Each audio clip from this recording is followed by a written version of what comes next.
Hello YouTube family, how's everybody doing? Hope everybody's doing well. Got myself a new hat.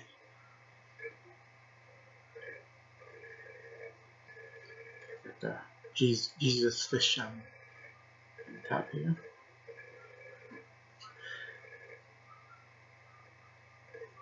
I'm going to read to you from my devotional book. This devotional is entitled Feeling Hopeless.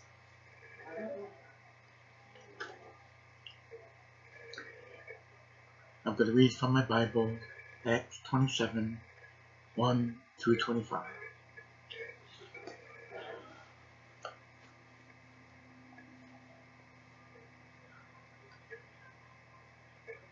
And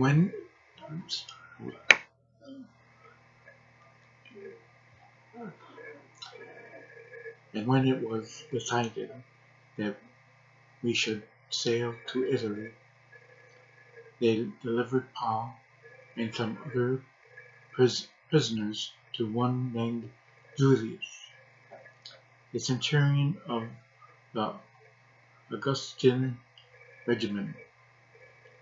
So, entering a ship of Adramyttum,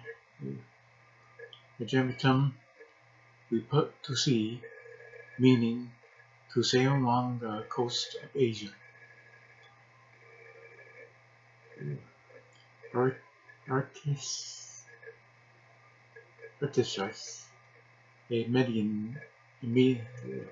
Macedonian of Thessalonica, was with us, and the next day we landed at Sidon, and Julius treated Paul kindly and gave him liberty to go to his friends and receive care.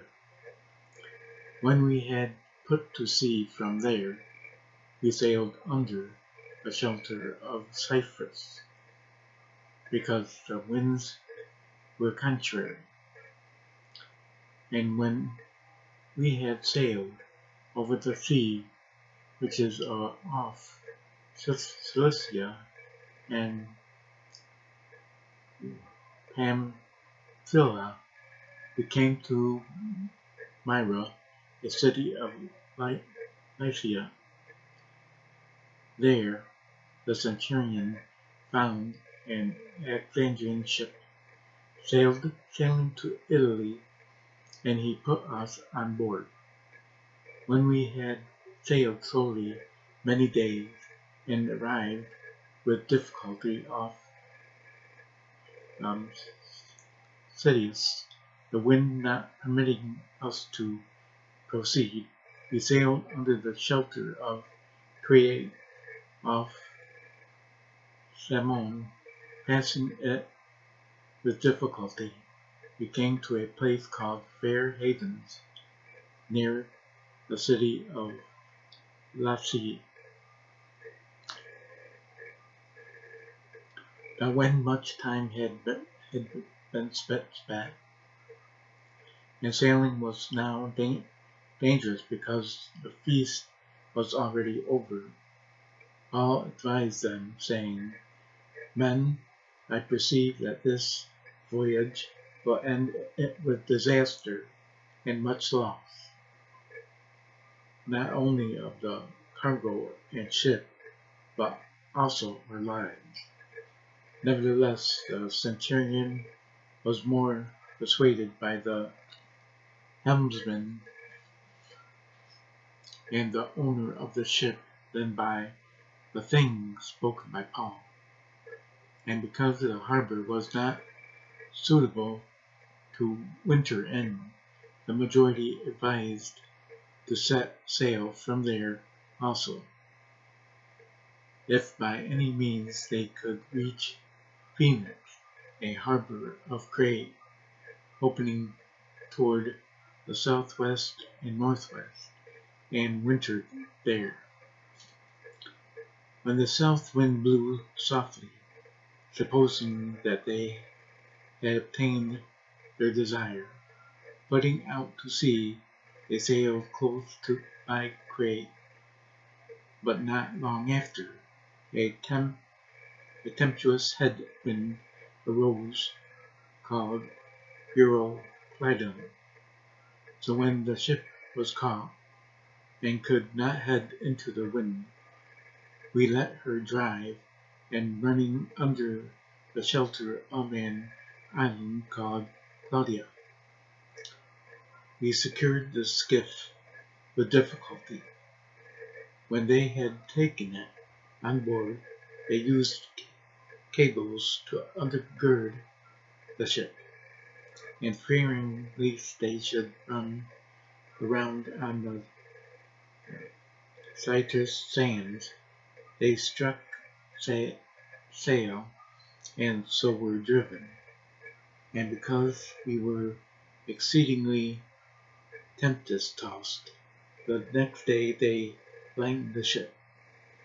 On the third day, we threw the ship's tackle overboard with our own hands. Now, when neither sun nor stars appeared for many days, and no small tempest beat on us, all hope that we would be saved was finally given up. But after long absence from food, then Paul stood in the midst of them and said, Men, you should have listened to me, and not have sailed from Crete and incurred this disaster and loss. And now I urge you to take heart, for there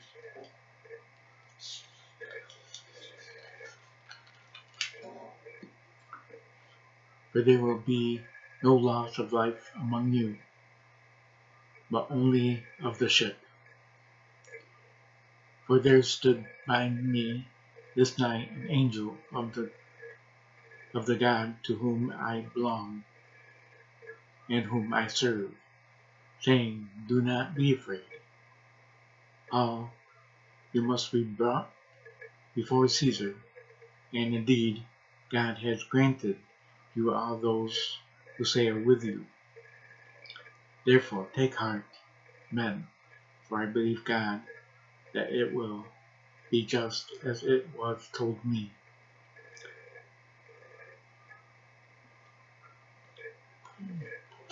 Okay, that's it for the Bible reading. Now the devotional. People disappoint us, circumstances cause pain, and our own limitations lead to frustration. Jesus told his disciples that struggles are part of this life, and many other Bible stories show the evidence of this reality. Hannah couldn't have a baby. The longer she waited, the more her hope disappeared, and sorrow and bitterness took hold of her. Paul was caught in a violent storm. Against his advice, the captain had the crew set sail, endangering him and everyone on board. After efforts to save the vessel, those on board had to swim ashore to survive. A jealous Saul pursued David throughout the land and tried to kill him. In Psalm 13:1, David wondered if God had forgotten him. What did these people do? They prayed. Hannah cried out to God and asked him to give her a son. Her hope returned because she trusted him with her future. Paul witnessed to the hopeless sailors and told them to have courage because God would deliver them.